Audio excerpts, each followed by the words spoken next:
So, let's talk about a case out of Smethwick that starts on a totally ordinary street but ends in absolute horror. This is a story about how a family feud, all twisted up in a concept of honor, just completely imploded, turning family into enemies in the most brutal way imaginable. Just let that sink in for a second. That one line says it all, doesn't it? The person coming to end your life isn't some random thug or a rival. No, it's the kid you probably watched grow up. It's your own blood. That's a level of betrayal that's hard to even wrap your head around. Okay, so let's set the scene. We're on Bertram Road in Smethwick. It's January 12th, 2023, a pretty normal Thursday lunchtime. You know the vibe. People are out and about, maybe grabbing a bite to eat, and right there is City Computers, a family business, been there for years. Everything is completely normal, right up until the moment it wasn't. And when things went bad, they went bad fast. I mean, look at this timeline. At 12:07, a car pulls up. Just 1 minute later, four guys in masks, armed with shotguns and axes, are storming the place. By 12:11, it's over. They're gone. In 3 minutes, just 3 minutes, they unleashed absolute hell and just vanished, leaving two men fighting for their lives.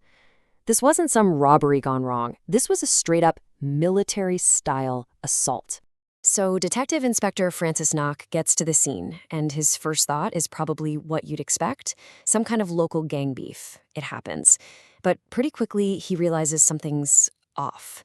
The way this went down, the sheer violence, the precision, it just didn't feel like a turf war. It felt personal. It felt like something way, way darker. And the evidence starts to paint a very clear picture. This was anything but random. Investigators pull CCTV footage, and what do they find? The attacker's car had been casing the joint for a full 24 hours, just circling, watching, learning the routines. Then they check the phone records, constant communication, coordinating every single move. No, this wasn't a crime of passion. This was a cold, meticulously planned hit. And then, the bombshell. The police figure it out. The man lying on the floor of that shop wasn't just some random victim. He was the uncle of one of the gunmen. The kid he'd mentored, taught the business, probably treated like his own son, had just tried to execute him in broad daylight. This wasn't just attempted murder anymore. It was the complete destruction of a family. So that's the what. But the why? Well, the why is what makes this whole thing a true tragedy. This wasn't about money. It wasn't about a business deal. The investigators realized this whole bloody affair was rooted in a cultural code, a twisted idea of honor that became more important than family, more important than life itself. And that concept has a name, Izzat. In Pakistani culture, Izzat is basically everything. It's your family's reputation, your standing in the community, the respect you command. It's an invisible currency that's more valuable than money. And if you feel your Izzat has been threatened, protecting it can become a dangerous, all-consuming obsession. You see, this whole thing didn't just pop up out of nowhere. It started small, with business disagreements. But then, it moved online, and that's when things really blew up. Private arguments became public callouts on Instagram and Facebook. And in that world, backing down means public shame. The insults turned into threats, and the threats eventually led here, to a point where they believed the only way to get their honor back was to literally eliminate their own family members. So, right after the shooting, two of the attackers, these brothers named Jamal and Azim Hussein, they just disappear. And I don't mean they left town, they fled the entire country, thinking they could just outrun the law. Well, that kicked off a massive international manhunt.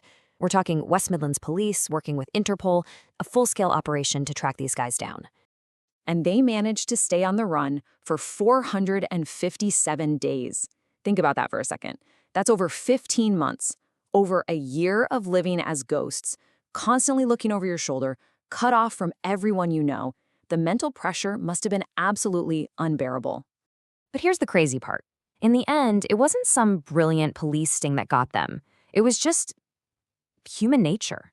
The pressure from back home, the isolation, the sheer homesickness, it all became too much. So against every bit of common sense, they made a choice.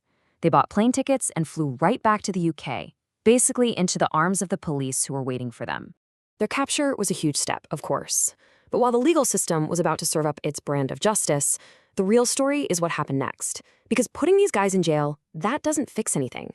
The cost of this feud was just devastating, leaving behind a wreck that will affect these families for generations.